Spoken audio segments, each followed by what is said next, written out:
အဲ့ဒါနဲ့အကျိုးကြောင့်ပြောပြပြီးပြိဿမဟာဒိဋ္ဌရွာကပိပလိလူလင်ရဲ့အကြောင်းတွေပြောပြ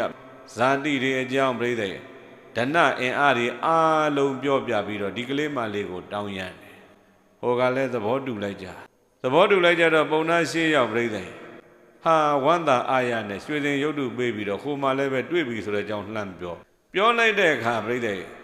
ပိပလိလူလင်ကလည်းအော်ငါမဖြစ်နိုင်ဘူးထင်လို့ပြောလိုက်တာအခုတော့တွေ့ပြီတယ်ဒုက္ခပဲတန်ဝေကလေးဖြစ်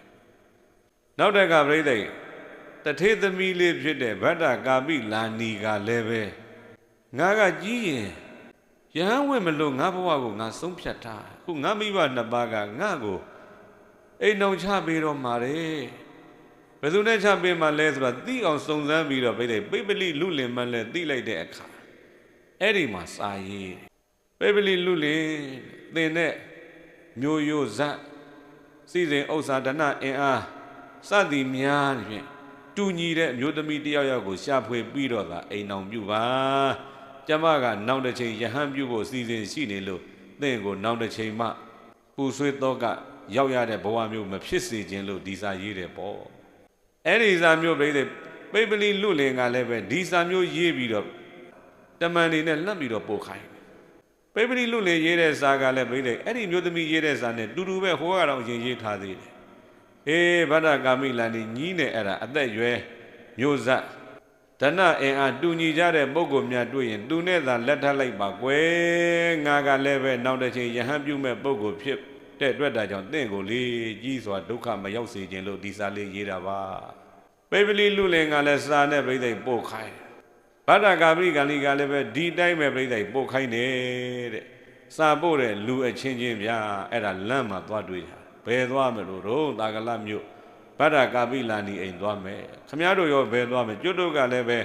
မကရာတိုင်မဟာဒိဋ္ဌရွာကပိပလိလူလင်အိမ်သွားမလို့ဟာကျွတ်တို့အဲ့ဒီကလာတာခမည်းတော်ဘာကိစ္စစာသွားပို့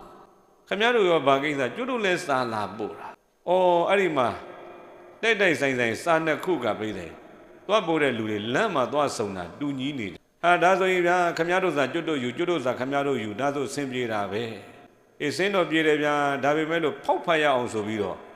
အဲ့စာပို့တဲ့လူတွေကလမ်းနေစာတွေဖောက်ဖတ်လိုက်တာအံ့ဩစရာကောင်းလိုက်တာစာနှစ်ခုသလုံးကတူးနေတယ်တူညီနေတဲ့စာတွေကိုတွေ့လိုက်ရတဲ့အခါဟာအဲ့မှာတမန်တွေနှစ်ဖွဲ့သလုံးကအံ့ဩကမှန်းဖြစ်ပြီးတော့အော်ဒီလောက်သိစဉ်ဥစ္စာယရနာတွေနဲ့ပြည့်စုံတယ်မျိုးရိုးကလည်းမြင့်မြတ်တယ်ဇက်ကလည်းမြင့်မြတ်တယ်ရုပ်ကလည်းချောကြတဲ့ဒီနှစ်ယောက်ကဒီလိုလုပ်တာဟာမသိတော့ဘူးဆိုပြီးတော့အဲ့ဒီသူတို့ရေးတဲ့စာတွေစုပ်ဖြဲပြီးတော့မှသဘောတူတဲ့ပုံစံမျိုးနဲ့စာအသစ်တွေပြန်ရေးပြီးတော့ဟိုတစ်ဖွဲ့လည်းယူသွားဒီတစ်ဖွဲ့လည်းယူသွားပြီးတော့ဗျာအဲ့ဒါဂျားကနေပြီးတော့ဒီတမန်တွေကနေလှုပ်လိုက်တာနဲ့ဘာဖြစ်တော့မေးလိုက်တော့ပိပလိနဲ့ဗတ္တကာမိလာနီတို့ဟာအလိုဆန္ဒမရှိကြပါဘဲနဲ့ဘာဖြစ်သွားကြတော့မေးသနီးမောင်နှံဖြစ်ရောက်သွားကြတယ်သနီးမောင်နှံဖြစ်သွားကြတဲ့ဒီပိပလိနဲ့ဗတ္တကာမိလာနီသူတော်ကောင်းတွေတည်ပြီးသားအိတ်တဲ့ခါမှာတော့အလဲကပန်းကုန်းချပြီးတော့အိတ်ကြ